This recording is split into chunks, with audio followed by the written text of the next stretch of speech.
Hello students, welcome to class 7। बच्चों, नंदिनी हिंदी पाठ्य पुस्तक में हम पाठ 5 हंसी खुशी पढ़ रहे थे। ठीक है, इससे पहले जो 2 वीडियो मैंने सेंड किए थे उसमें हमने इसकी यहाँ से लेके यहाँ तक रीडिंग कर ली थी। अब हम इसको आगे पढ़ते हैं और आज इसको समाप्त करते हैं।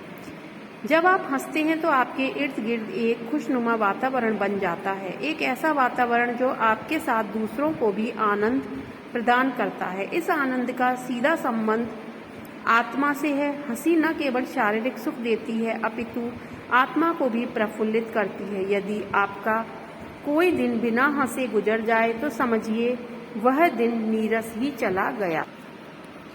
लोगों की मूर्खताओं पर हंसना रोने से भला है। लोगों की मूर्खताओं पर हंसना रोने से भला, यानी कि लोगों की मूर्खताओं पर भी नहीं हंसना चाहिए। लोगों की मूर्खताओं पर हंसना रोने से भला है।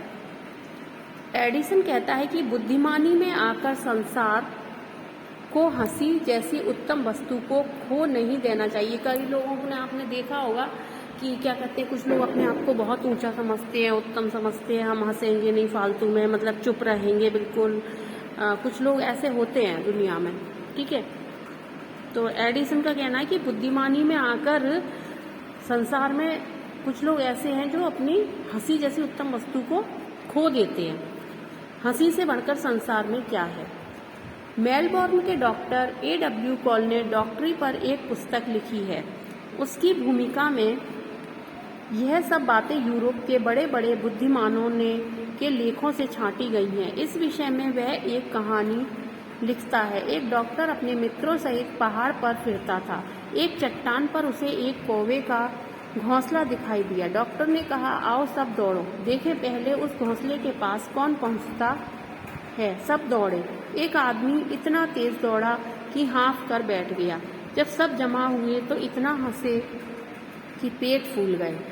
जब इन मित्रों को हंसना होता तो उस घोंसले की कहानी को फिर दोहराते।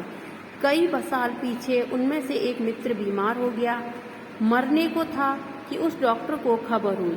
वह गया। लोगों ने कहा, लो तुम्हारा मित्र आया, आंखें खोलो, पर वह कुछ ना बोला। तब डॉक्टर ने जोर जोर से कौवे के घोंसले की कहानी सुनाई। कहानी सुनकर बीमार हंसा, यहाँ तक कि वह अच्छा हो गया और जीता है। उसी हंसी को मनुष्य जीवन के साथ लगाए रखने के लिए हमारे पूर्वजों ने होली का त्योहार जारी किया था। होली में भी जब हम एक दूसरे के कलर लगाते हैं, अजीब अजीब से मुंह हो जाते हैं, तब हम लोग कितना हंसते हैं। होली की कृपा से अब भी हम कुछ हंस लेते हैं। संसार में दुख और उदासी अधिक है और उस दुख और उदासी को दबाकर एक बार मनुष्य को हंसाना और प्रसन्न करना ही होली का उद्देश्य है। इसी से जानो कि होली हमारे जीवन की कैसी प्यारी चीज है। तो बच्चों, आपने ये पाठ पढ़ा जिसके लेखक हैं बाल मुकुंद गुप्त, और इस चैप्टर की एक बार सभी बच्चे दोबारा से रीडिंग करेंगे और उसके बाद अपने जो नोटबुक में है उसमें वर्क करेंगे। सबसे पहले हम क्या लिखते हैं, कठिन शब्द लिखते हैं और शब्दार्थ लिखते हैं। तो ये आपको वर्क अपनी नोटबुक में करना है। चलिए अब हम इसका जो अभ्यास कार्य है वो कर लेते हैं। सही शब्दों से रिक्त स्थान भरिए। हंसी भीतरी आनंद का बाहरी चिन्ह है।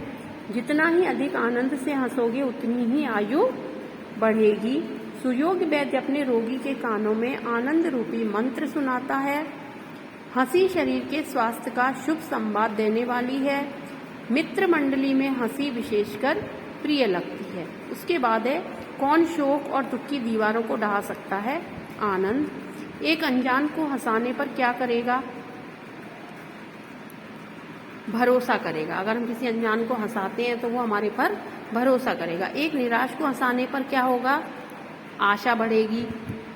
जो हंसते हैं वे कैसे होते हैं, धन्य होते हैं। उसके बाद निम्नलिखित शब्दों के विलोम शब्द लिखिए।